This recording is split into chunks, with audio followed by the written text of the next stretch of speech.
Tonight, we begin with something a little different. Not a grand battlefield or a royal court, but the quiet, sunlit rooms where life and love were decided for you long before you ever knew it. We're going to explore the intricate world of medieval romance, where a glance held more power than a promise, and your heart was often the last thing to be consulted. Are you ready to trade tonight's anxieties for yesterday's romance? The truth might be more complicated, but it's also deeply, fascinatingly human. So before you close your eyes, take a moment to like the video and subscribe. Let me know in the comments where you're tuning in from and what historical era fascinates you most. Now settle in and let's drift back to a time when love was written by candlelight. The first thing you are aware of is the light.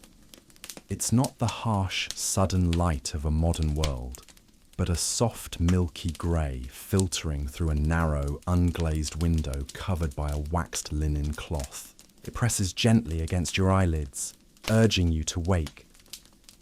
The air in your small chamber is cool, carrying the faint, sweet scent of lavender and dried meadowsweet strewn amongst the rushes on the stone floor. This is a scent you have known your entire life, a smell you associate with safety, with home.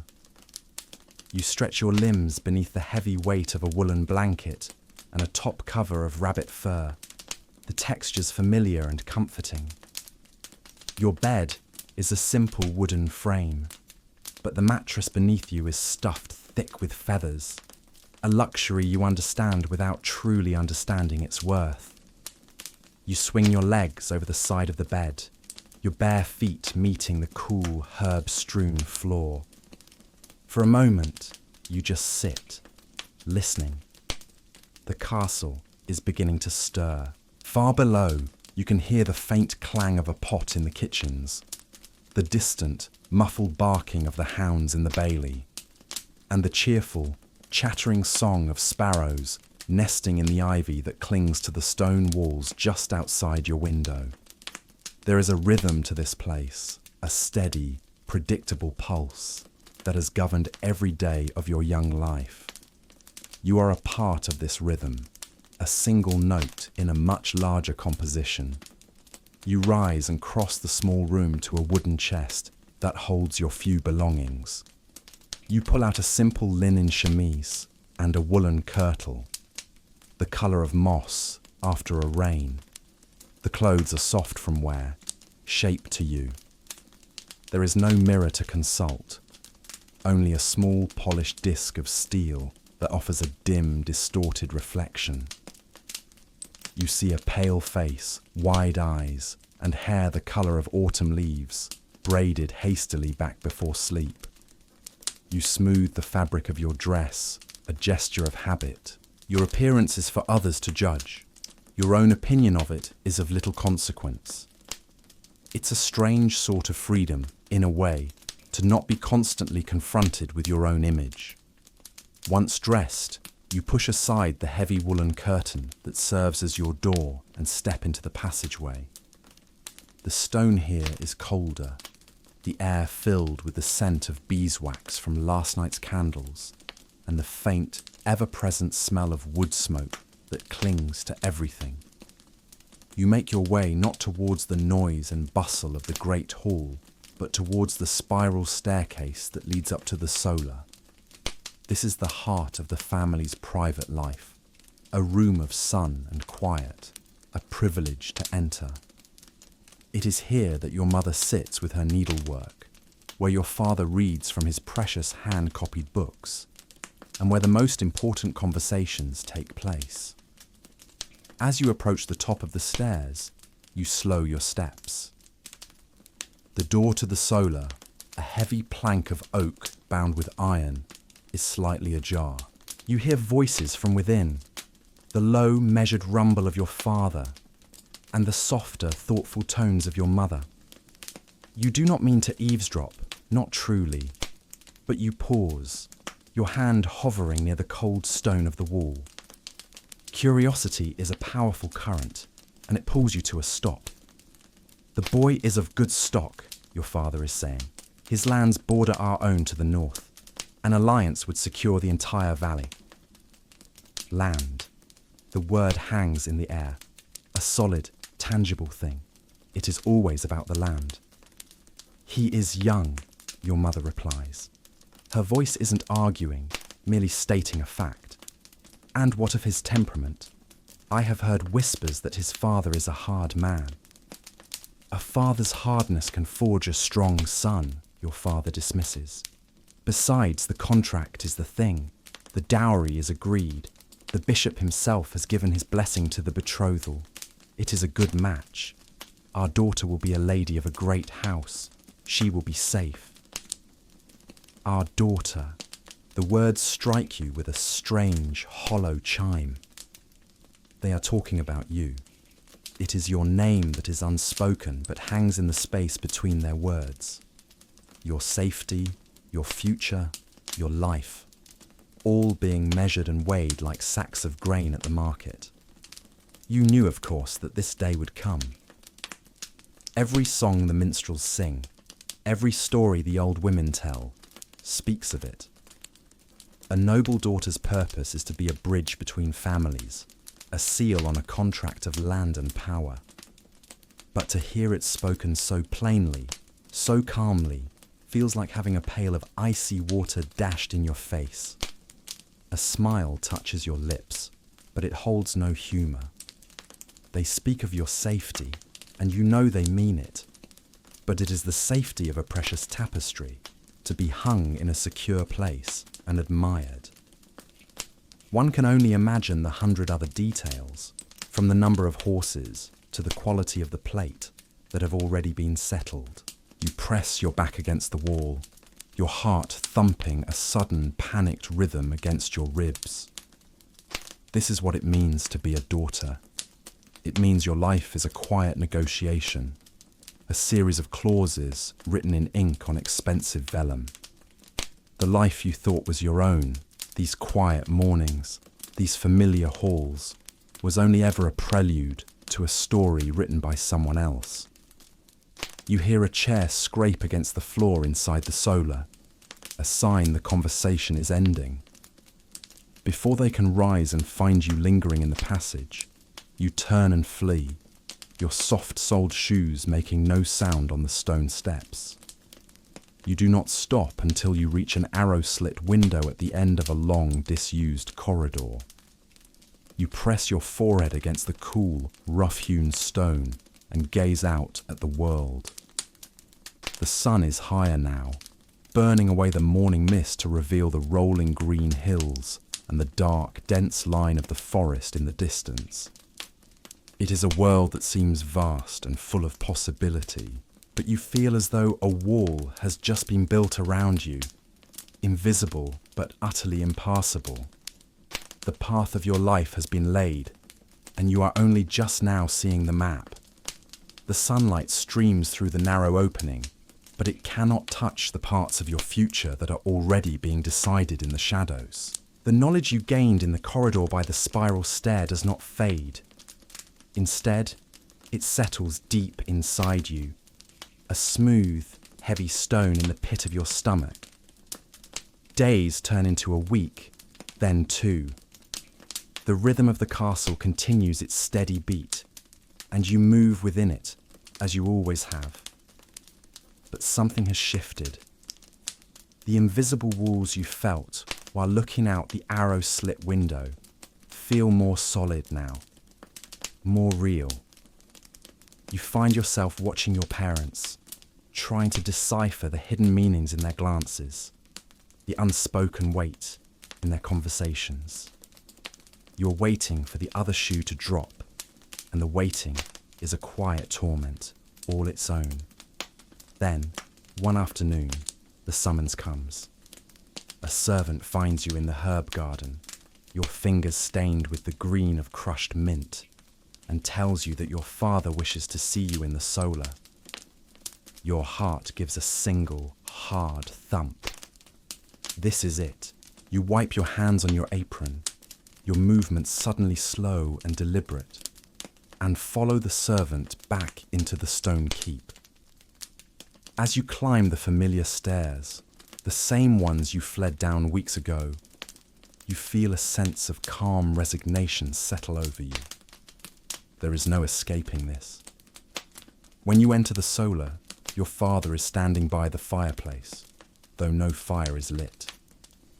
Your mother is seated in her high-backed chair, her needlework lying untouched in her lap. The air in the room is formal, heavy with unspoken importance. This is not the familiar sunlit room of your childhood. Today, it feels like a courtroom. Your father gestures for you to stand before them, and you do, your hands clasped in front of you. He speaks, his voice even and devoid of sentiment. He tells you of the match he has made for you. He speaks the name of the family, a name you know, a powerful family from the next valley over. He speaks of their son, a boy a few years older than you, whom you have maybe seen once or twice at a distance during a festival. He is described not by his character or his kindness, but by his inheritance and his lineage. Your father speaks of the alliance this marriage will create, the peace it will ensure, the prosperity it will bring to both houses. It is, he concludes, a great honour for you. You listen, your eyes fixed on a thread in the tapestry behind your mother's head. You are not asked for your opinion. You are not asked how you feel. You are being informed of a decision that has already been made, a contract that has already been drawn. When your father finishes, there is a thick silence. You are expected to accept this honour with grace. You murmur, "Yes, Father," and the sound of your own voice is thin and strange in the quiet room. Your mother gives you a small, tight smile. It is meant to be reassuring, but it doesn't quite reach her eyes. One has to wonder if she once stood in a room just like this, listening to a similar speech. The betrothal ceremony is to take place in 3 days' time. It is not a wedding, you are told, but a formal promise, a sponsalia de futuro, a betrothal for the future. The marriage itself will not happen for a few years, not until you are of the age the church deems appropriate. But this promise, you understand, is just as binding. Those 3 days pass in a blur of preparations. You are washed, your hair is combed and braided with ribbons, and you are dressed in a new kirtle of deep blue wool, the fabric finer than anything you own. It feels less like dressing for a special day, and more like being prepared for display. Finally, the hour arrives. You are led not to the chapel, but back to the solar, which has been prepared. The room is now crowded. Your family is there, along with a soberly dressed priest and another party of people. Standing beside a man who must be his father is the boy, your betrothed. He is taller than you remember, with serious eyes and an awkwardness in the way he stands, his hands clasped tightly behind his back. He looks just as terrified as you feel, which is strangely the only comforting thing in the entire room. You are positioned beside him. You can feel the warmth radiating from his arm, though you do not touch. The priest steps forward and begins to speak in a low monotone, the Latin phrases washing over you. Then he switches to the common tongue, his words directed at the two of you. He speaks of promises, of fidelity, of the sacred bond you are about to forge. He asks your father and the boy's father if they agree to the terms of the union. They both give their stern, formal assent. A clerk sitting at a small table nearby makes a note on a piece of parchment with a scratching quill. It sounds like a mouse scrabbling behind the walls. Then the priest turns to the boy. "Do you take this woman to be your future wife? To be wed when the time is deemed right by Holy Mother Church?" The boy swallows hard, his gaze darting nervously towards his father before landing somewhere on the floor. "I do," he says, his voice cracking slightly on the second word. The priest's gaze falls upon you. It is kind but firm. And do you take this man to be your future husband, to be wed when the time is deemed right by Holy Mother Church? This is the moment. The Church, in its wisdom, dictates that even a child must consent. Your word, your yes, is the linchpin of the entire contract. Every eye in the room is on you. The weight of their expectation is a physical force, pressing down on your shoulders. Behind the priest, you can see your father's unyielding expression. This is not a question. It is a formality, a performance. To say no is unthinkable. It would bring shame, disaster, perhaps even conflict. And so, you look at the stone floor and whisper the only answer you can. I do. The tension in the room eases. The clerk's quill scratches again. The boy's father produces a small, velvet-lined box. He opens it and hands a ring to his son. It is a simple band of gold, unadorned. This is a custom as old as the hills, the giving of a token to seal the pledge. It is not a gift of love, but the first installment on a contract. The boy takes the ring, his fingers clumsy. The priest instructs him to place it on your finger. He takes your hand. His skin is clammy and cool. He fumbles for a moment before sliding the ring onto the fourth finger of your right hand.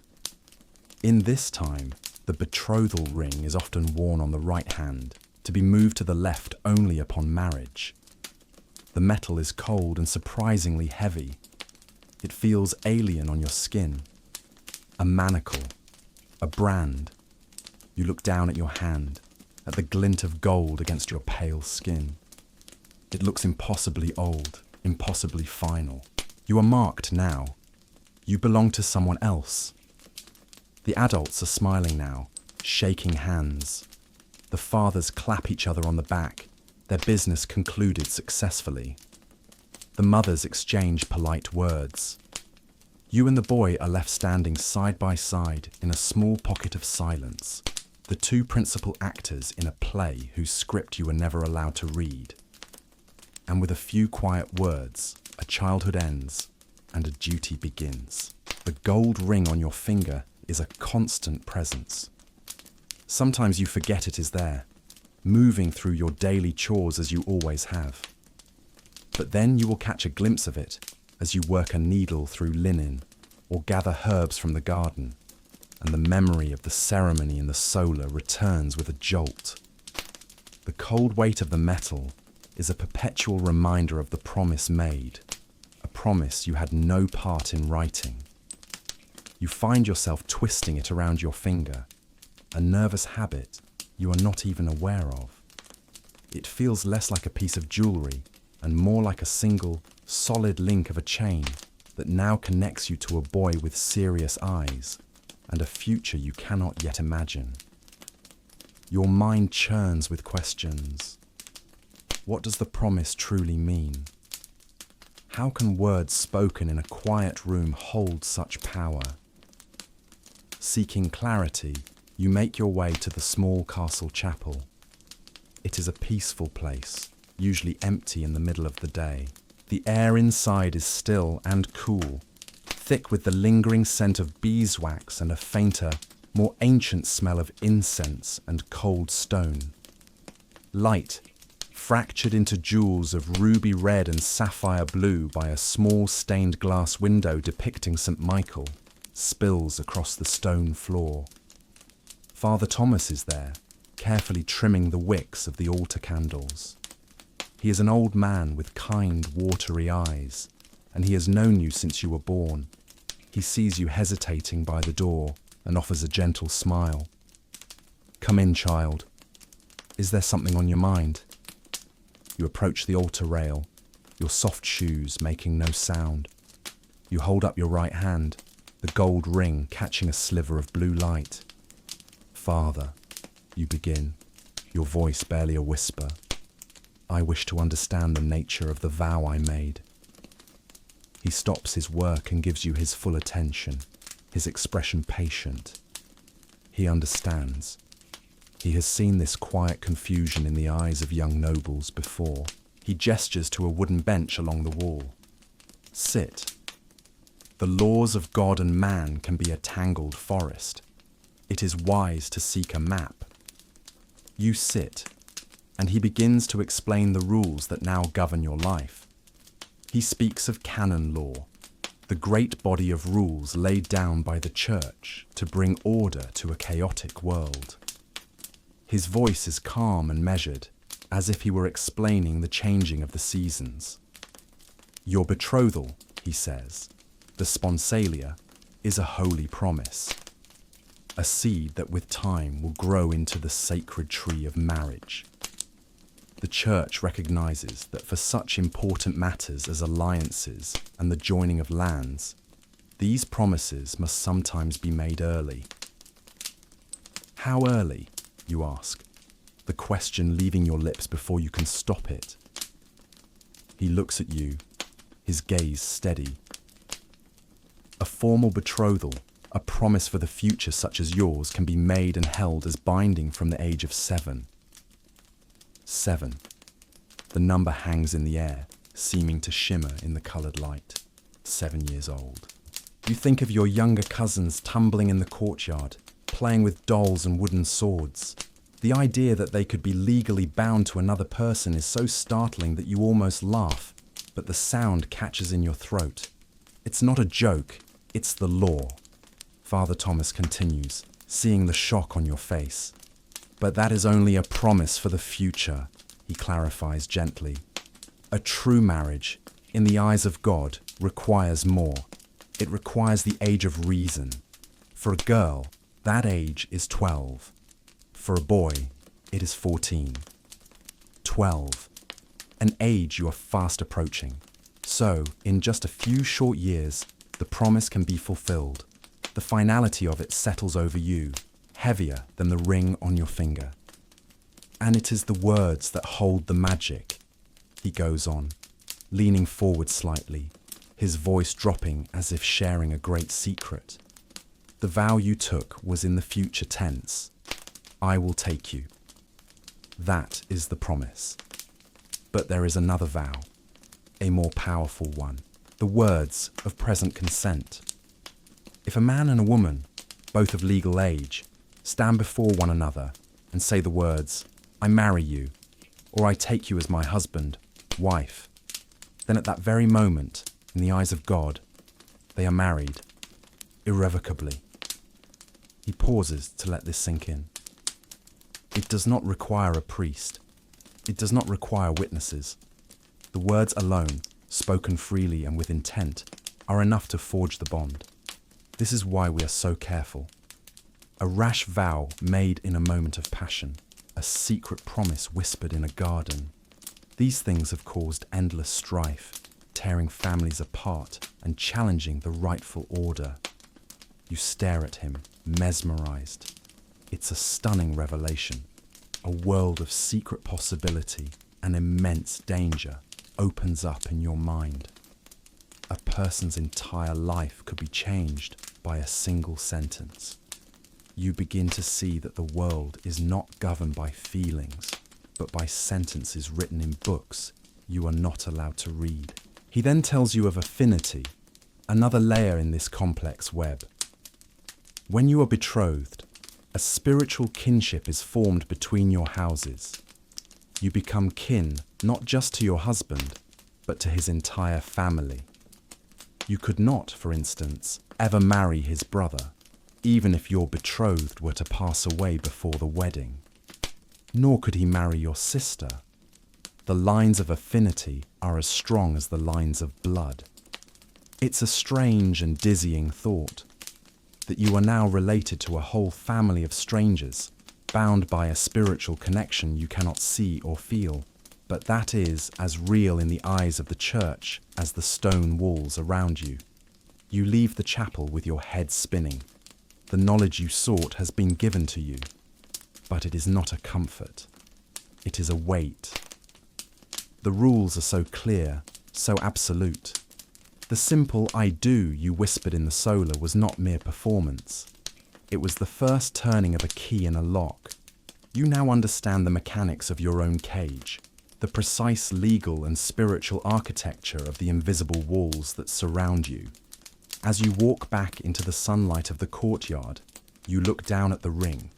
It seems to gleam with a new, knowing light. It is not just a symbol of a promise, it is a symbol of the law, ancient and unyielding, that now holds your future in its grasp.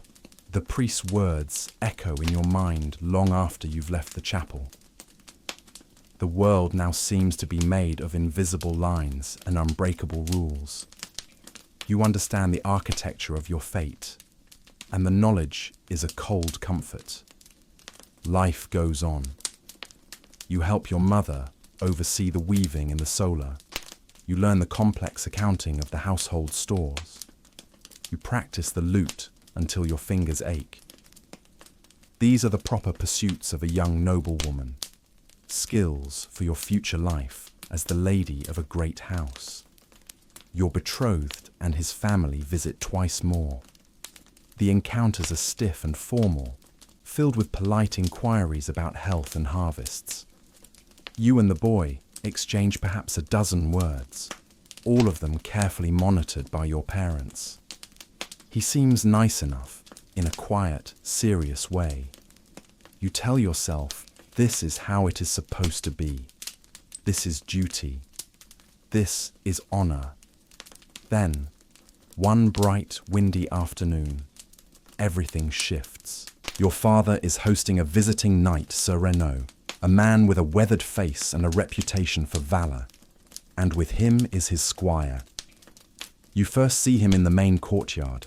It's a place of organized chaos, the clang of the blacksmith's hammer, the shouts of men-at-arms at practice, the earthy smell of the stables.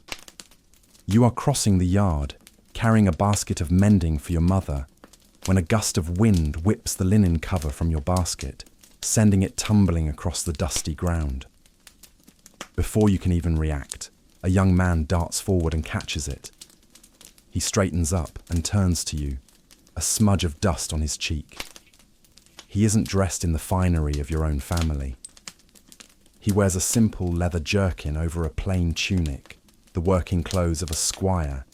He has dark, unruly hair and a quick, easy smile that seems entirely out of place amongst the grimly focused men around him.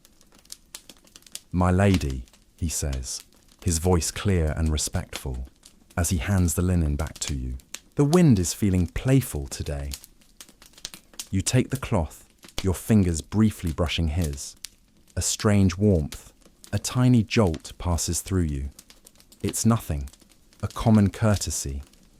But as you look up to thank him, your eyes meet. And in that brief moment, he is not just looking at your face, he seems to be looking at you. It is a look of open, unguarded interest, a flash of recognition. It is over in a second. He gives a short, respectful bow and moves away to rejoin his knight. But the moment lingers. You find yourself thinking about it later as you sit with your needlework. It was a dangerous thing, you realized, to be looked at as if you were a person instead of a prize. The ring on your finger seems to pulse with a faint coldness. You know his name is Martin. You heard one of the guards call to him. You know he is Sir Renaud's squire, which means he is of gentle birth but without land or title of his own. He is utterly, completely unsuitable. A nobody in the grand calculus of marriage alliances that your father understands so well. And yet, the memory of his straightforward gaze is more real to you than the entire stilted conversation you had with your betrothed last month. This is the beginning of a subtle, silent dance. You do not seek him out, not consciously. But your path to the kitchens now seems to take you along the edge of the training yard. You find reasons to fetch water from the well that overlooks the stables where he tends his master's horse. You tell yourself you are simply curious, but you know it is more than that. You are drawn to him. You watch him from a distance. You see him practicing with a heavy sword, his movements full of a determined grace. You see him sharing his midday bread with one of the castle dogs. You overhear him telling a joke to the armourer, and you have to suppress a smile at the sound of his easy laughter. You have heard the songs of the troubadours, tales of knights who devote themselves to a high-born lady, loving her from afar, performing great deeds in her honour. It has always seemed a beautiful fantasy. The culture of courtly love is a world of its own, with rules as intricate as the churches. It is a love based on admiration and service, not on contracts and dowries. It is a secret, idealized devotion to a lady who is almost always unattainable, often because she is already married or betrothed. You had thought it was just a pretty story. Now you feel yourself living in the margins of one.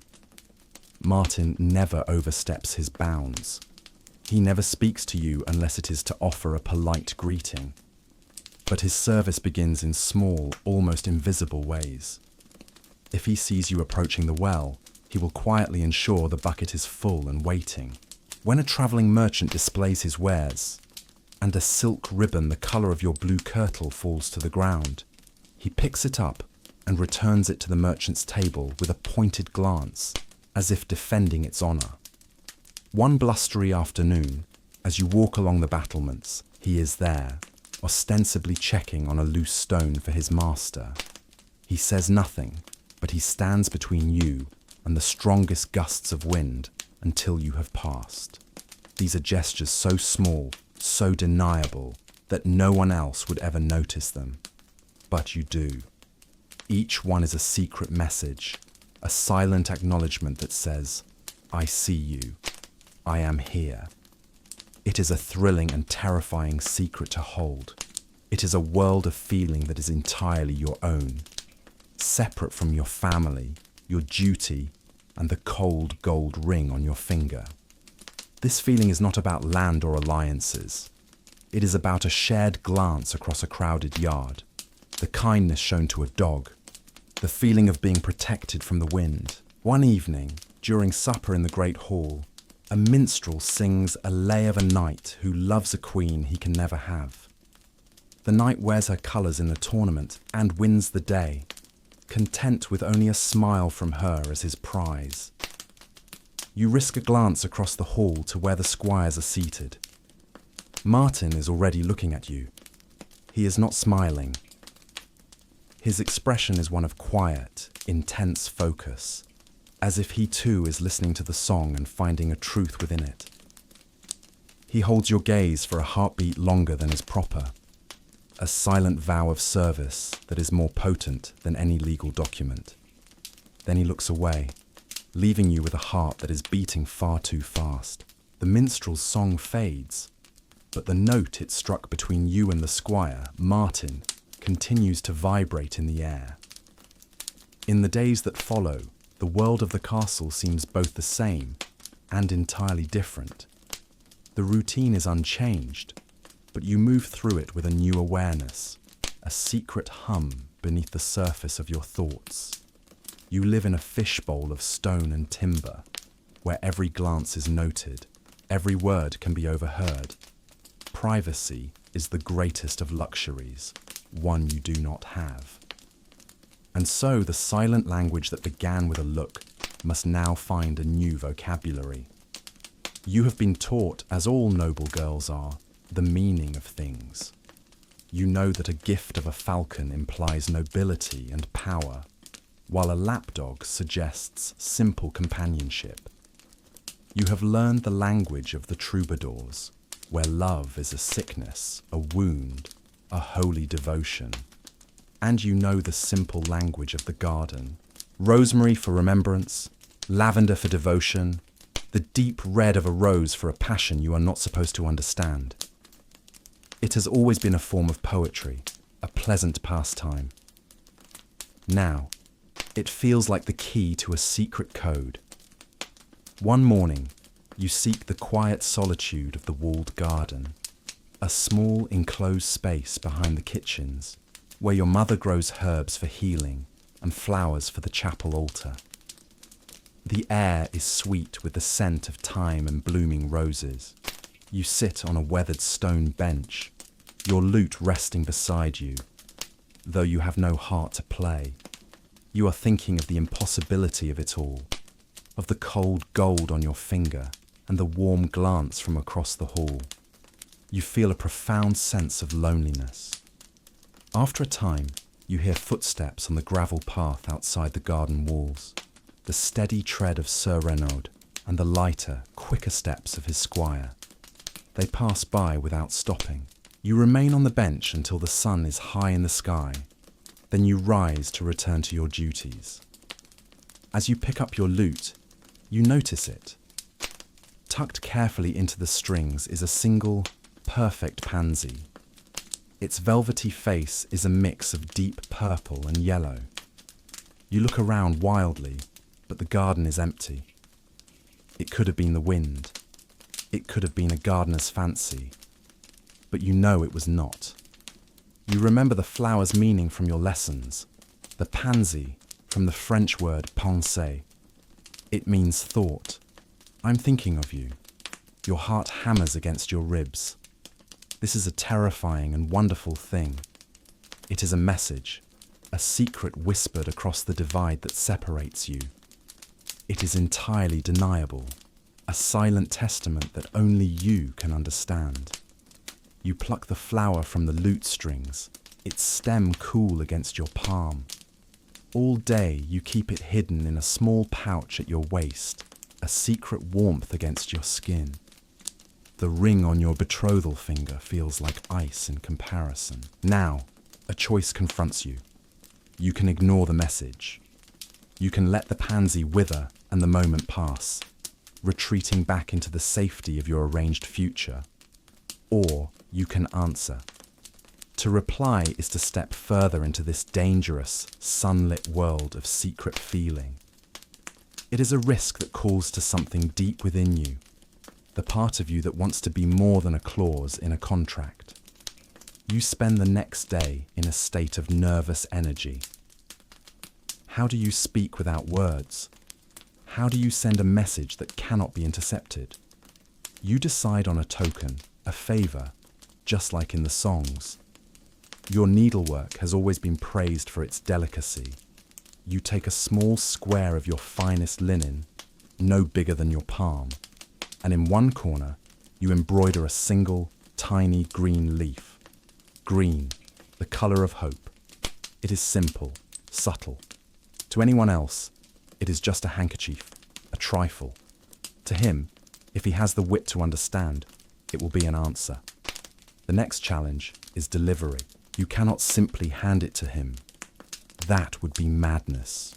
You must trust in chance and in his attentiveness. The opportunity comes 2 days later. You are walking along the upper gallery that overlooks the courtyard, your mother a few paces behind you, deep in conversation with the steward. Below, Martin is polishing his master's saddle, his back to you. Your heart is in your throat.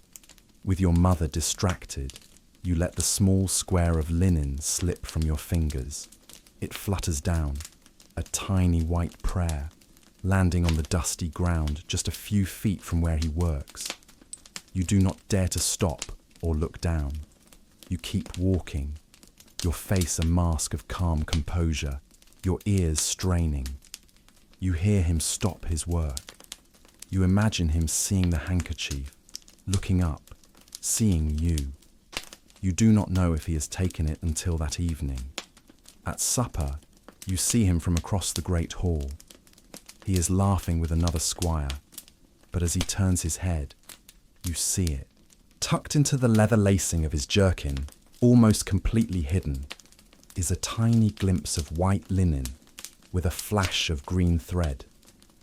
He knows. He understood.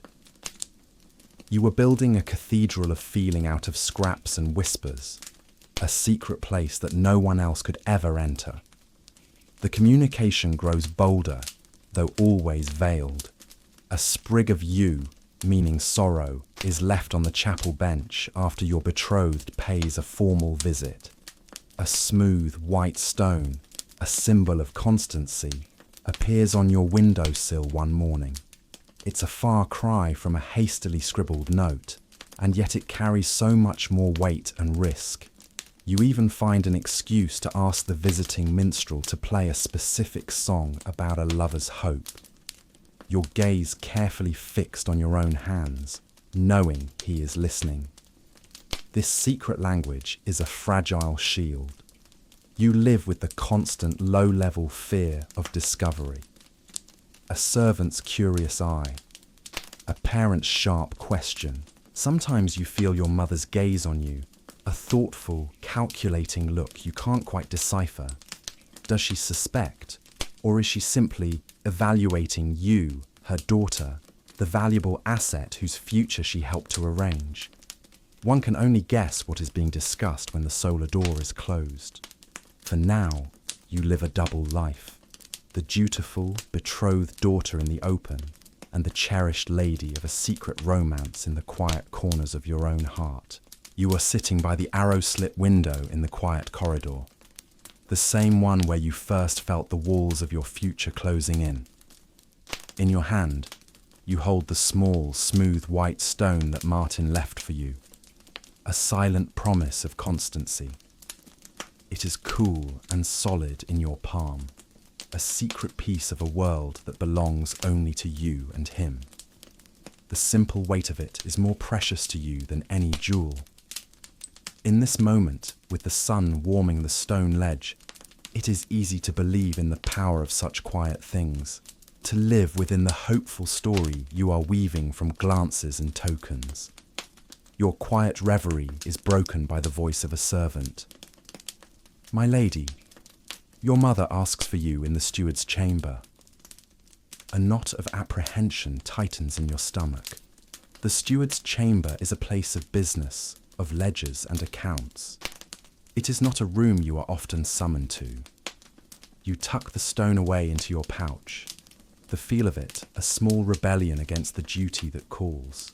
You follow the servant down to the ground floor, to a heavy oak door bound with iron. The steward opens it for you, his face impassive. The room is just as you imagined, dominated by a large table cluttered with scrolls of parchment, pots of ink, and sticks of sealing wax. The air smells of dry paper and the faint sharp tang of iron from the coin chest that sits in the corner. Your mother is at the table, a long scroll unrolled before her. She is not looking at you with the critical eye of a mother checking on a daughter, but with the focused gaze of a partner in a great enterprise. She gestures for you to come closer. "It is time you understood the full scope of your marriage agreement," she says, her tone practical, entirely devoid of the sentiment you might have once hoped for. "Your father and I have secured for you a most impressive maritagium, a dowry befitting our family's station and ensuring yours." She points to the scroll. It is a long list, written in the steward's precise, elegant script. It is an inventory of you, your value, calculated and recorded. Your mother begins to read from the list, her finger tracing the words. First, the manor at Oakhaven, with its mill and all the lands pertaining to it. The yearly income is £30. She looks at you, expecting you to be impressed. £30 is a fortune, enough to pay a skilled knight for a year of service. You just nod, your throat suddenly dry. She continues down the list, her voice a steady drone of assets. 200 acres of pasture land by the river, a flock of 500 sheep, known for the finest wool in the Shire, a herd of 60 cattle. She looks up. The cattle are a particularly fine point of the negotiation. Your father-in-law was most impressed. A small, satisfied smile plays on her lips, the smile of a merchant who has struck a clever bargain. You stare at the list. Names of fields you've never seen, numbers of animals you will never count. This is what your father meant when he spoke of a good match. This is the language he understands. It has nothing to do with a kind smile or a shared glance across a courtyard. It is the cold, hard arithmetic of power. Your secret world of whispered messages feels flimsy and foolish in the face of this stark accounting. What is a pressed pansy compared to a functioning mill? What is a green leaf handkerchief against 200 acres of prime land? Your mother gestures to several large iron-bound chests lining one wall. And here, the more personal items of your trousseau are being gathered, things for your new household. The steward opens one. It is filled with bolts of cloth, rich wool dyed crimson and blue, linen as fine and white as fresh snow, and even 2 bolts of silk from the far-off east, shimmering like captured water. Another chest holds silver plates, goblets, and candlesticks, all carefully wrapped in straw. This, you understand, is to establish your new home. It is to show the world and your new family the wealth and status of the house you come from. It is a performance, just like the betrothal ceremony was, but on a much grander scale. Your mother picks up a silver goblet, weighing it in her hand. "This will make a fine table," she says, more to herself than to you. You are not a participant in this conversation. You are its subject, a very valuable, well-documented subject. You think of Martin, polishing his master's saddle in the courtyard, his only wealth the clothes on his back and the sword at his side. The chasm between your two worlds has never felt so vast, so utterly unbridgeable. Your secret love is a dream, and this room of contracts and coin, is the waking world. A quiet sadness settles over you, a feeling of profound helplessness. You are being honoured, you are being secured, but you are also being erased.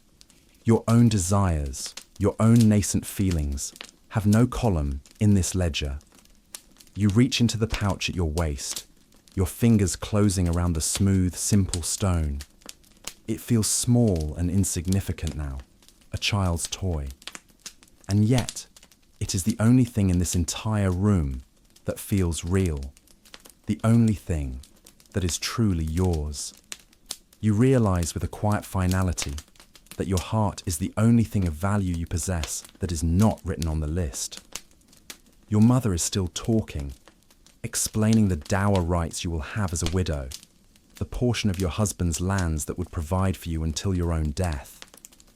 Even your potential widowhood has been monetized, planned for, and entered into the contract. Every stage of your life has been foreseen and accounted for. Every stage except the one you are secretly, foolishly, trying to build for yourself. The world has turned cold. The wind howls around the castle battlements, and the first snows of the year have dusted the surrounding hills in a fine layer of white. Inside, however, a frantic, festive warmth is building. It is the time of midwinter, the 12 days of Christmas, and your father is hosting a great feast to celebrate the season, and more importantly, to display his wealth and solidify his alliances. Your betrothed and his entire family are the guests of honour. The knowledge settles in your stomach like a cold stone, a feeling you remember all too well from the day you learned of your dowry. For days, the castle has been a hive of activity. The kitchens are a glorious chaos of shouting cooks, plucked fowl, and the rich smell of baking bread and spiced wine. Servants rush through the corridors, their arms laden with fresh rushes for the floors and garlands of holly and ivy to hang from the dark wooden rafters of the great hall. You are caught up in the preparations, of course, overseeing the polishing of the silver and the folding of the fine linen cloths. But your mind is elsewhere. Every rustle of evergreen, every scent of spice is a countdown to the moment you must once again perform your role as the dutiful fiancé.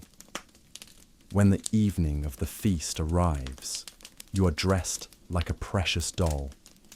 The gown is new, made from the crimson wool you saw in the dowry chest, with long, trailing sleeves lined with soft fur.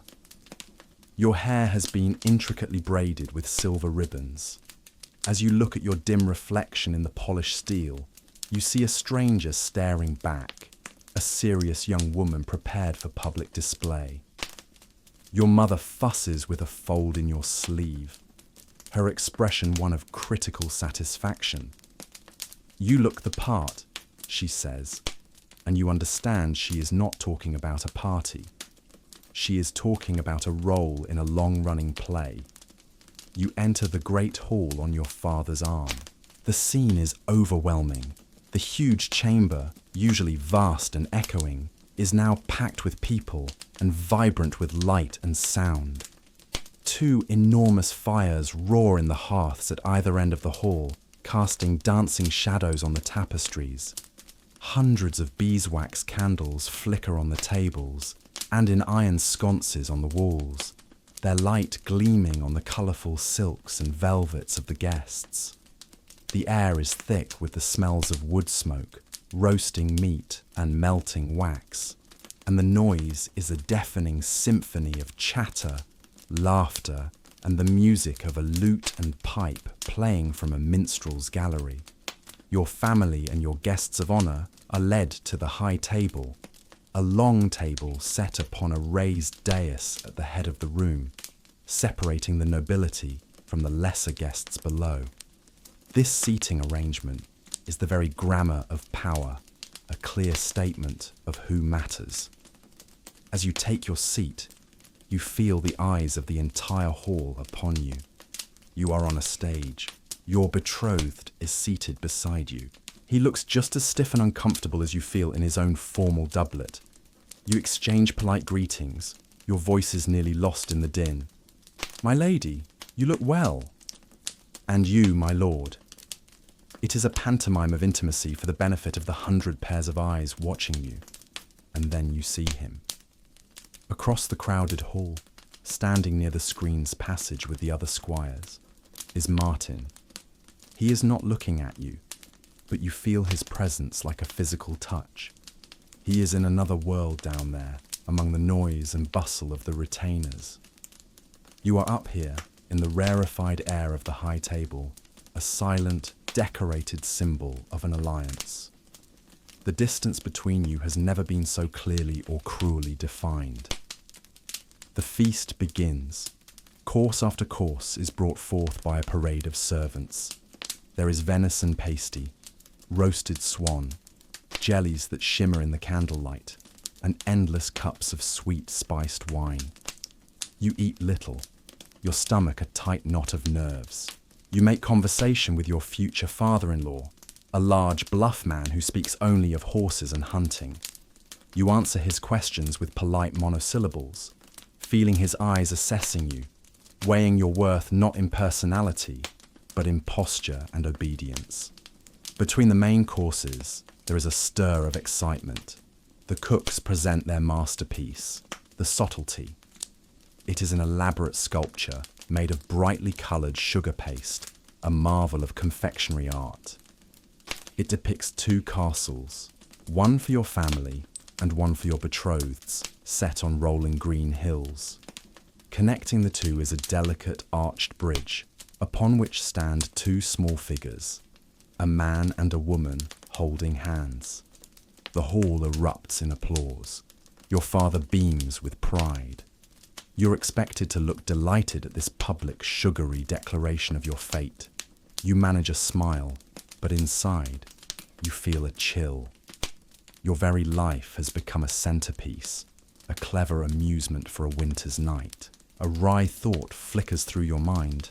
The two family crests, a lion and a boar, look less like they are in alliance and more like they are about to devour each other.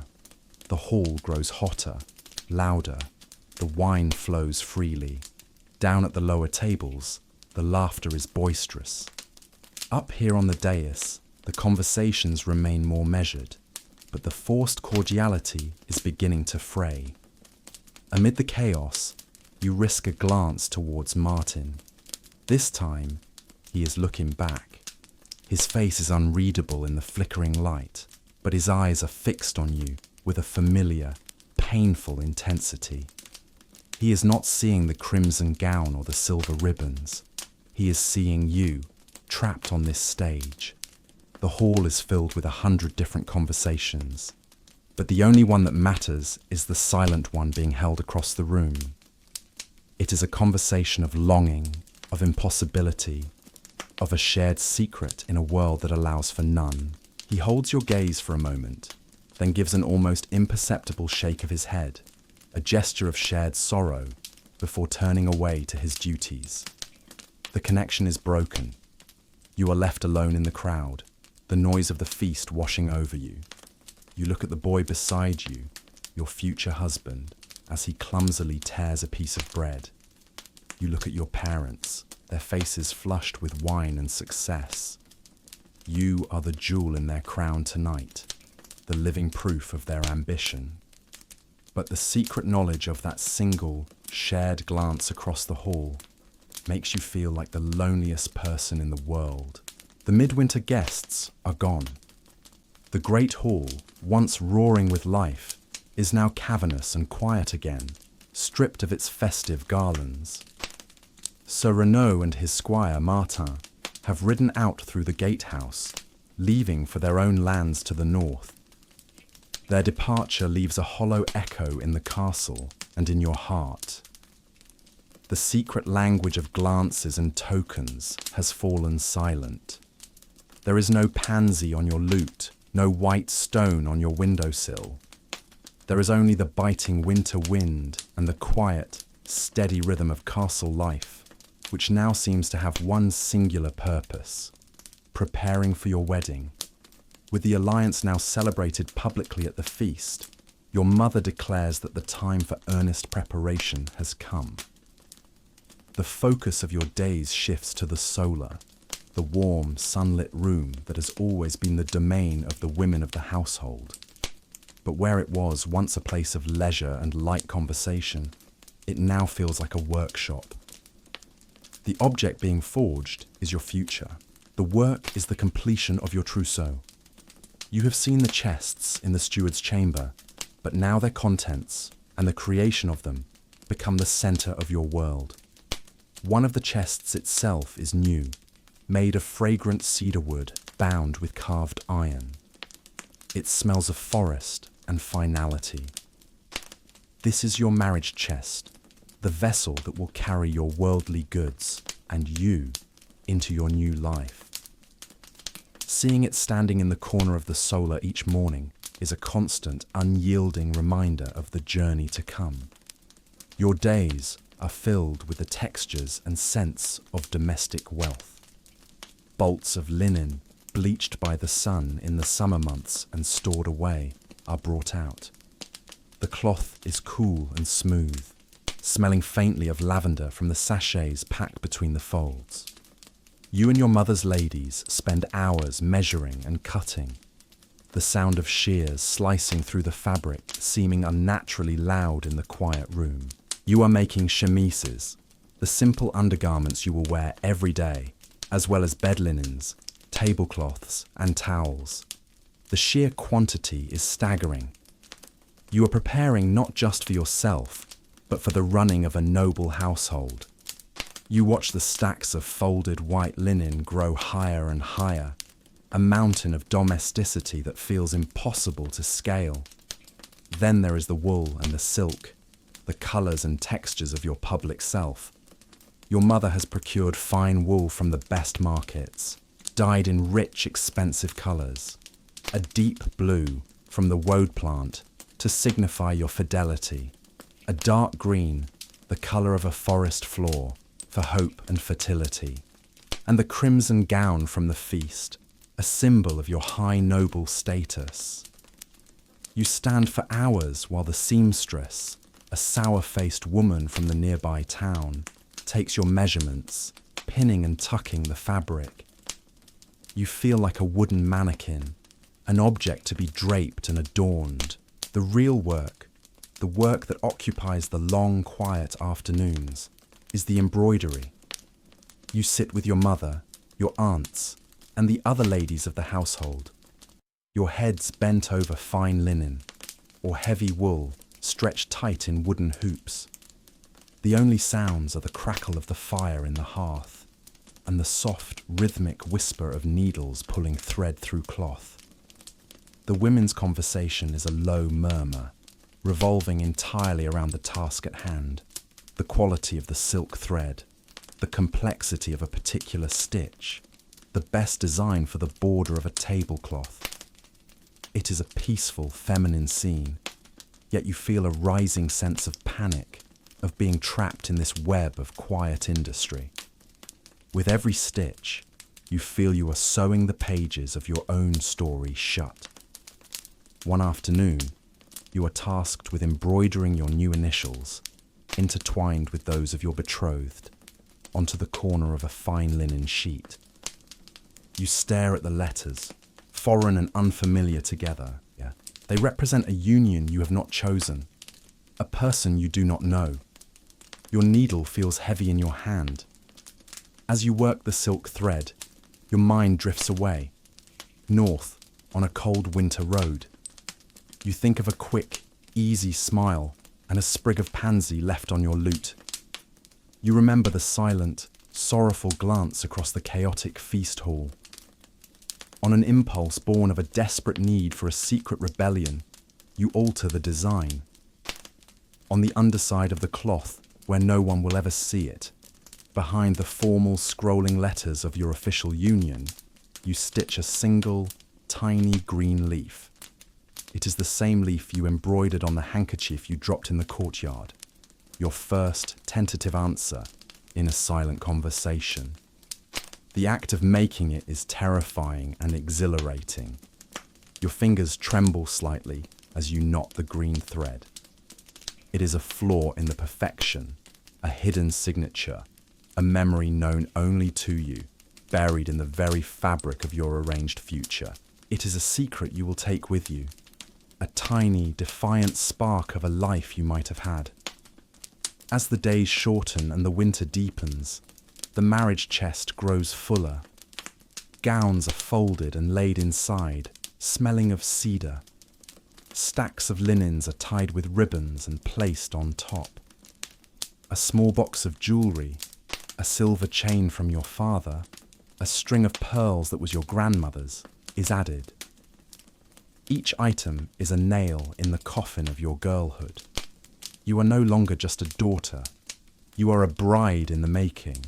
And this trousseau is the tangible, undeniable proof. You are stitching your future together, thread by painstaking thread, and it is a future that looks nothing like the one you would have chosen for yourself. The days have passed in a blur of stitching and folding, and now the great cedar chest in the solar is closed and latched. Your trousseau is complete. Outside the castle walls, the world is beginning to thaw. The iron-hard grip of winter is loosening, and you can see patches of green returning to the distant hills. It is a season of rebirth and new beginnings, a fact that feels like a particularly cruel joke. Your own new beginning feels more like an ending. The wedding date, once a vague point on a far-off horizon, is now spoken of in terms of weeks, not seasons. The impending finality of it all settles over you, a quiet, constant weight. One afternoon, as you are walking the stone path within the bailey, seeking a moment of fresh air, you see Father Thomas approaching. His long robes swish against the damp ground, and his expression is one of gentle seriousness. He falls into step beside you, and for a time you walk in silence. The only sounds the cawing of the rooks and the distant ring of the blacksmith's hammer. "Your wedding day will soon be upon us," he says finally, his voice kind. "I thought it would be good to speak of the sacrament you are about to receive." You nod, your eyes fixed on the path ahead. You remember his last lesson in the chapel about the power of vows. You remember we spoke of consent, he continues. The vow you made at your betrothal was a promise for the future. The vow you will make on your wedding day is for the present. It is the final, unbreakable seal. He pauses, and you stop walking, turning to face him. The ceremony will take place at the church door, ad ostium ecclesiae, in the sight of God and all the people. I will ask you and your husband-to-be if you come of your own free will, and you must give your yes freely. No one can force you, child. The church is very clear. A marriage made under duress is no marriage at all. His words are meant to be a comfort, a reassurance of your own agency. But they land on you with an almost comical irony. No one can force you. You want to laugh. You want to cry. Does he not see the forces arrayed around you, as solid and unmovable as the castle walls? You think of your father, his honour bound up in this alliance. You think of your mother, her ambitions for the family's future resting on this match. You think of the contracts, signed and sealed. You think of the dowry, the lands and coin and livestock already transferred or promised. An entire valley's peace and prosperity hangs on this union, and he stands here in the weak spring sunshine and tells you that you are free to choose. You look away from his kind, naive eyes towards the world beyond the walls. For a fleeting, wild moment, you let yourself imagine it. What if you said no? What if, standing at the church door in your wedding finery, with the whole world watching, you uttered that single catastrophic word? The shame, the scandal, the insult to a powerful family, the return of the dowry, the collapse of the alliance, your father's fury, your mother's despair. You would be a disgrace, a pariah. Perhaps you would be sent away to a convent to live out your days in prayer and obscurity, your defiance forgotten. The thought is both terrifying and, for a second, thrilling. And what would you be choosing instead?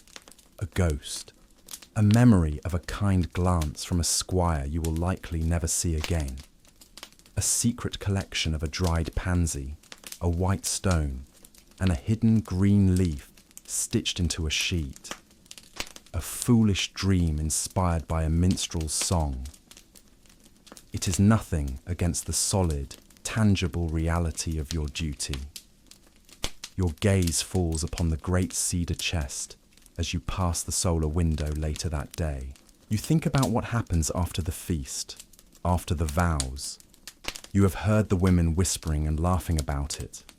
The bedding ceremony, the ritual where the wedding party, full of wine and good cheer, escorts the bride and groom to their chamber, putting them to bed as a final, public confirmation that the marriage is complete. The thought of it makes your skin crawl, not with fear of the act itself, but with the profound, humiliating lack of privacy.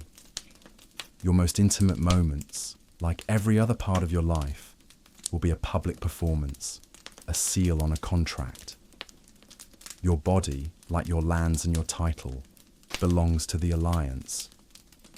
You walk to the quietest part of the castle, the old corridor with the arrow-slit window, the place you seem to return to at every turning point of this journey. You press your forehead against the cold stone and close your eyes. The choice the priest spoke of is an illusion. Your free will is simply the freedom to accept your fate with dignity. To say yes is not a choice you make, but a duty you accept. To say no would not be an act of freedom, but an act of catastrophic selfishness that would burn down the world of everyone you know. A strange calm settles over you. It is the quiet of resignation. The death of hope can be a peaceful thing once you stop struggling against it. You will be a good wife. You will be a great lady. You will run your household, bear children, and uphold the honour of two families. You will play the part you were born to play, the part for which you have been trained your entire life. The girl who cherished a secret token from a squire is a character from a story that is now over. You learn that freedom is not the ability to choose your own path, but the quiet grace with which you walk the one that is chosen for you. You will stand at the church door. You will hear the priest's question, and you will give your true yes, not the yes of a joyful heart, but the yes of a noble woman who understands her duty. It is, you realize, the only yes that was ever truly possible. In the wake of your quiet decision, a strange peace descends. You have accepted the path laid out for you, and in that acceptance, the struggle ceases. The days leading up to your wedding unfold with a calm, methodical rhythm. You spend your time with your mother, going over the final details of the household transfer. You practice your lute, your fingers moving surely over the strings, playing simple, soothing melodies. You have packed away the girl who dreamed of more and are now fully inhabiting the role of the noblewoman awaiting her destiny. The silence in your heart, once a painful void, is now simply quiet. This quiet is broken by the arrival of a traveller, not a knight or a lord, but a man of a different kind of power, a troubadour. He arrives on a tired-looking horse, a fine lute slung over his back, his clothes dusty from the road but made of good if well-worn velvet. His name is Arnaud, and he is a master of his craft, known in courts from here to Aquitaine. His arrival is a cause for great excitement. A good storyteller is a rare treat, a window to the wider world, and a welcome distraction from the endless routine of castle life. That evening, after supper, the household gathers in the great hall. The trestle tables are cleared away, and benches are drawn up close to the hearth, where a cheerful fire crackles. The mood is relaxed and expectant. Even your father, who usually scoffs at such entertainments, seems pleased. A famous troubadour brings prestige to his hall. You sit on a cushioned stool near your mother, your hands folded in your lap, feeling a flicker of simple curiosity. Arnaud needs no grand introduction. He moves to the centre of the room, into the pool of firelight, and the chatter dies down. He is a man of middle years, with a lean, expressive face and eyes that seem to hold 1,000 stories. He cradles his lute, and a few soft, rippling notes fall into the silence. "My lords, my ladies," he begins, his voice a rich baritone that fills the hall. "Tonight, we shall not speak of the great battles of Charlemagne, nor the sorrows of Roland. Instead, let us consider a question much debated in the courts of love. What is the truest measure of a knight's devotion?" He lets the question hang in the air, a familiar opening to a familiar kind of tale. "I shall tell you the story of Sir Tristan and the Lady of the West March, whose love was as bright and as doomed as a summer storm." He begins to sing, his voice weaving in and out of the lute's melody. It is a story you have never heard, but its shape is familiar. Tristan is a knight of great renown, but he is landless, serving the powerful Duke of the West March. The lady is the Duke's only daughter, promised since birth to a neighbouring king, a man old enough to be her grandfather. The story of your own life, painted in bolder, more dramatic colours. You listen, caught by the spell of his voice. He sings of how Tristan first saw the lady in her father's garden, and how her beauty struck him like a physical blow. He sings of their secret glances across the feasting hall, of the quiet ways Tristan found to serve her. He would win the local tournaments, laying the prize at the Duke's feet, but looking only at the daughter for his true reward. You shift on your stool, the cushion suddenly feeling thin. This is not just a story, it is a reflection. The troubadour's tale continues. The lady, trapped by her duty, drops a single silk ribbon from her window. Tristan takes this token, this favour, and wears it bound around the hilt of his sword, a secret known only to them. For the sake of this love, he undertakes a perilous quest into the enchanted forest to slay a griffin that has been terrorising the lands. You think of the handkerchief with the small green leaf, and the simple, safe world of your own castle seems to spin and blur with the fantastical world of the story. A sad smile touches your lips. Tristan's griffin seems a far simpler obstacle than a signed and sealed marriage contract. Arno is a master. He builds the world of the story before your eyes. You can see the dark forest, feel the heat of the griffin's breath. You can feel Tristan's despair and his unwavering devotion. The entire hall is captivated, leaning forward, lost in the telling. The love in this story is a magnificent, terrible force. It is a love that defies duty, that challenges kings, that inspires impossible valour. It is a love born of a single glance, a true meeting of souls, entirely separate from the cold arithmetic of dowries and alliances. In the story, Tristan returns, victorious but wounded. As he lays the griffin's head at the Duke's feet, he collapses. The lady, breaking all protocol, rushes to his side, tearing a strip from her own gown to bind his wounds. For a moment, their hands touch, their eyes meet, and the entire court sees the truth of their love. It is a moment of beautiful, ruinous triumph. The story washes over the hall like a wave, and you feel yourself drowning in the beauty of a world that can never be yours. The feelings you had so carefully buried, the quiet resignation you had cultivated, are all torn away.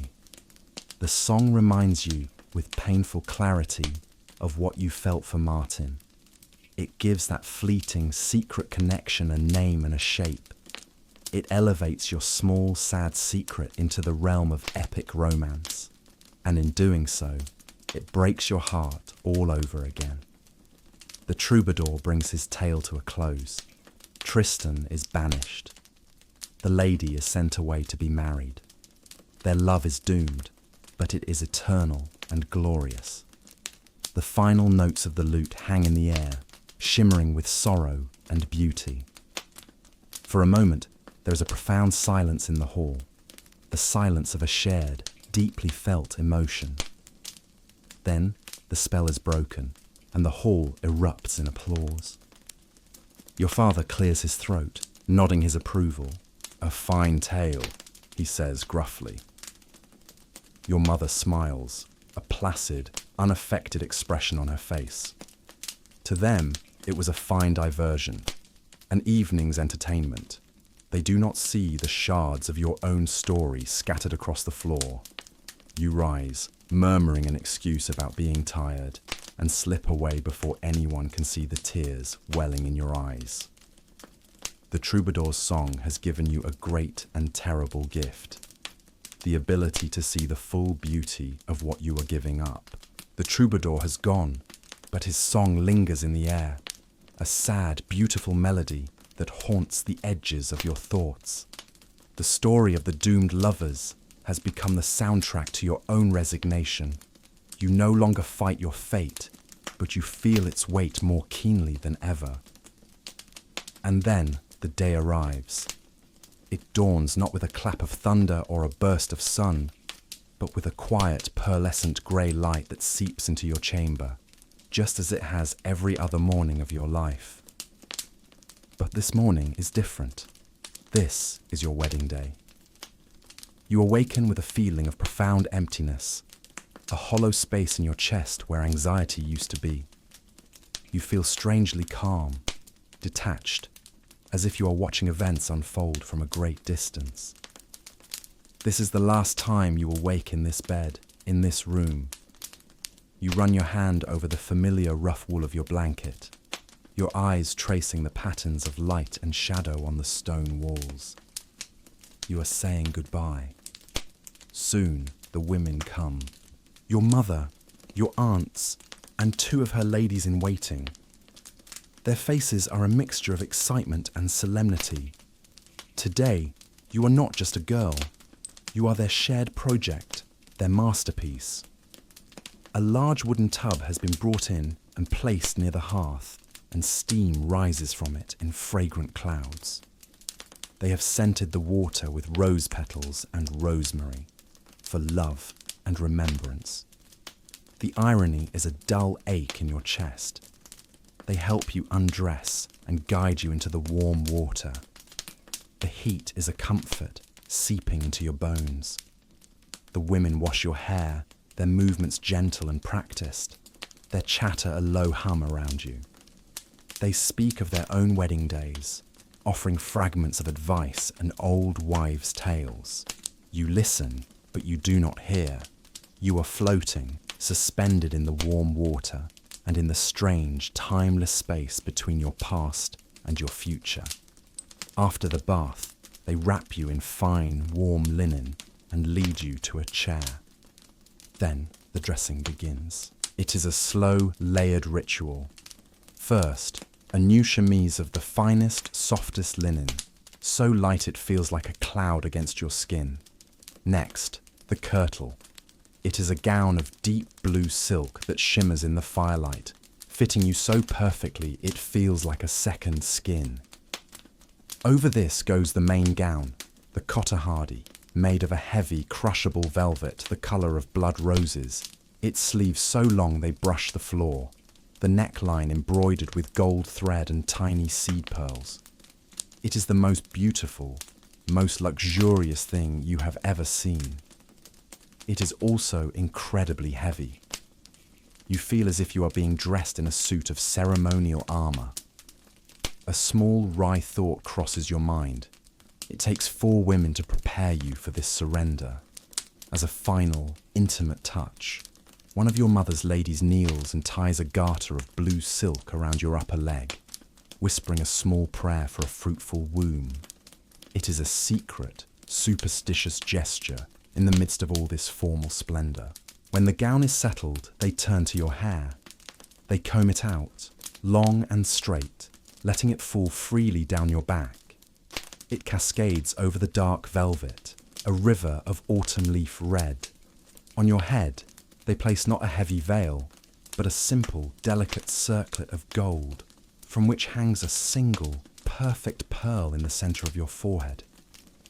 To be married with your hair worn down is a symbol of your virginity, a final public display of the maiden you are about to leave behind forever. When they are finished, your mother holds up the polished steel mirror.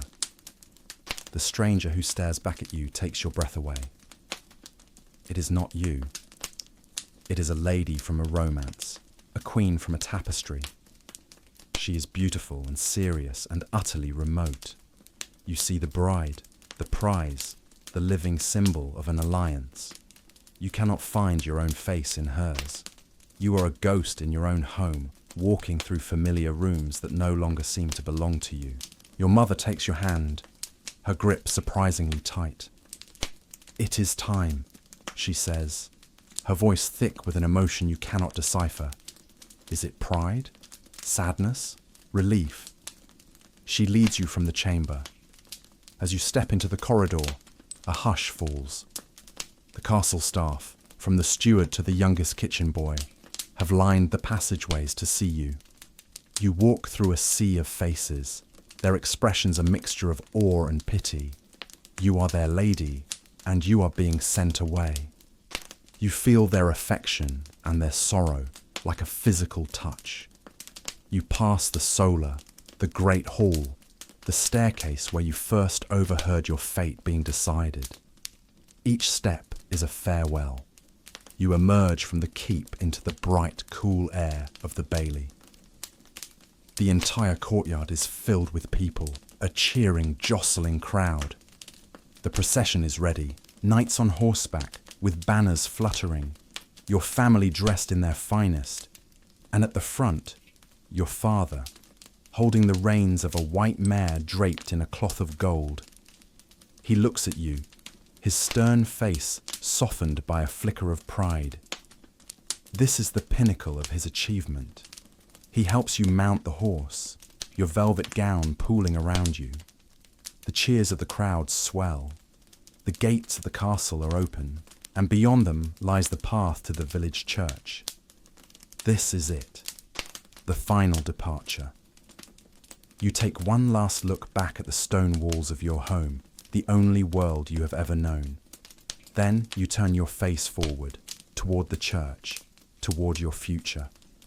The procession begins to move, and you ride out of your past, a beautiful, silent stranger on a white horse, on your way to give the truest, most reluctant yes of your life. The procession moves slowly, a river of colour and sound flowing through the green countryside. You ride the white mare, your back straight, your face a calm mask. The villagers have come out from their cottages to line the path, and they throw early spring flowers before you, daffodils and primroses that crush under your horse's hooves, releasing a faint, sweet scent. They cheer for you, their lady, but it is a cheer tinged with farewell. You are theirs, but you are also the price of their security, and today that price is being paid. The village church comes into view, its stone steeple rising above the thatched roofs. It is small and familiar, the place you have attended Mass your entire life. But today, it looks like a foreign country. At the church door, on the top step, your husband-to-be is waiting. He stands beside the priest, looking just as solemn and nervous as he did at the betrothal. Your father helps you dismount, and as your velvet-clad feet touch the ground, a hush falls over the crowd. This is the moment. Your father takes your hand and leads you up the steps, placing your hand in that of your groom. His hand is cool and steady. You stand side by side facing Father Thomas, your two families arrayed behind you like opposing armies declaring a truce. The priest begins the rites, his voice carrying clearly in the still air. He speaks of union, of fidelity, of the sacred duties of marriage. And then he asks the question you have been waiting for. He asks your husband if he comes of his own free will, and he gives his clear, firm, I do. Then the priest's eyes, ancient and kind, turn to you. And do you, he asks, calling you by your name, take this man to be your wedded husband, to have and to hold from this day forward? You feel the weight of 100 pairs of eyes. You feel the weight of the dowry, the alliance, the future. You think, for a wild, fleeting second, of a boy with a quick smile and a story about a knight who fought a griffin. Then you let it go. You lift your chin, meet the priest's gaze, and in a voice much clearer and stronger than you expected, you say, I do. A sigh of relief seems to ripple through the crowd. The vow is made. The ring from your betrothal is blessed and moved from your right hand to the fourth finger of your left. Your husband is prompted to kiss his bride. He leans in, and his lips, dry and hesitant, briefly touch yours. It is a kiss of contract, not of passion. The priest raises his hands and declares you man and wife. The crowd erupts in a deafening cheer. The rest of the day passes in a disorienting blur. You are led inside the church for the nuptial mass, then back to your father's castle for a wedding feast that makes the midwinter celebration look like a simple supper. You sit at the high table, a wife now, beside your husband. You smile, you accept toasts, you watch the jugglers and the dancers. You are the still centre of a swirling hurricane of celebration, and you feel nothing but a profound sense of detachment. You have been unmade and remade in the space of a single day. Too soon, it is time to leave. Not just the feast, but your home. Forever. You bid a formal, tearless farewell to your parents. Your mother presses a kiss to your cheek, her eyes glistening. Your father claps your new husband on the shoulder. You are helped onto your horse, and a new procession forms, this one leading you away from all you have known. As you ride away, you do not look back. The journey to your new home takes 2 hours. As the sun begins to set, you see it in the distance, another great stone fortress, its banners flying in the evening breeze. It is larger than your own castle, more imposing. As you ride into its outer bailey, the gate clanging shut behind you, you feel a sense of absolute finality. This is your life now. Your husband dismounts and comes to your side. Before you can move, he stoops and lifts you into his arms. You give a small, startled gasp. He carries you, in your heavy velvet gown, across the courtyard and through the main doors of the keep, over the threshold. It is an ancient custom, a symbolic gesture of bringing you into his protection. But all you feel is the strangeness of being held by this man you barely know, the ultimate transfer of property made complete. You are led up a grand staircase to the bridal chamber. It is a large, richly appointed room, dominated by a huge bed hung with new tapestries. And in the corner, a familiar sight: your cedar marriage chests. Your ladies help you out of your heavy wedding gown and into a simple linen nightdress. Your hair is brushed and braided, the style of a married woman. The wedding guests, loud and merry with wine, crowd the corridor, singing and shouting good wishes. Your husband is ushered into the room. A final cup of wine is shared, a final toast is made, and then the heavy oak door is closed, the bolt drawn on the other side, and you are alone. The silence is deafening. You and your husband, this young man with serious eyes, stand on opposite sides of the room, two strangers bound together for life. He doesn't move towards you. Instead, he looks at the cedar chests. "I hope your journey was not too tiring," he says, his voice quiet, almost shy. It is the first normal, human thing either of you has said to the other all day. "It was not," you reply, your own voice a whisper. You look around the room, at the strange tapestries, the unfamiliar furniture, and the piece of your old life sitting in the corner. You think of the secret green leaf stitched into the linens inside. You think of duty and honor and the sad, beautiful songs of the troubadours. You look at this boy, your husband, who seems just as lost as you are, and for the first time, a new, tentative thought enters your mind. Perhaps love is not always a summer storm. Perhaps sometimes it is a different thing altogether. A quiet seed planted in the hard ground of duty that might, with time and care, grow into something unexpected. It is not the life you dreamed of, but it is the life you have, and it is just beginning. The great stone walls of the castle seem to breathe in the darkness, settling into the quiet rhythms of the night. Your story, for now, finds its own gentle stillness, the echoes of the wedding feast fading into the vast silence of history. The heavy velvet gown has been put away, the vows have been spoken, and a new life has begun, its pages still crisp and unwritten. Let the weight of the day drift away now, like candlelight smoke rising to the rafters of the great hall. The intricate rules of love and duty, the silent pain of a choice that was never a choice, all of it can soften now, blurring at the edges as sleep begins to draw near. Rest now, here in the quiet heart of the past. Let the stories of others become your own peaceful dreams. The rustle of silk, the whisper of a promise, the scent of wood smoke. All of it is just a gentle murmur now, a lullaby from a time long ago, carrying you softly into the deep and quiet night.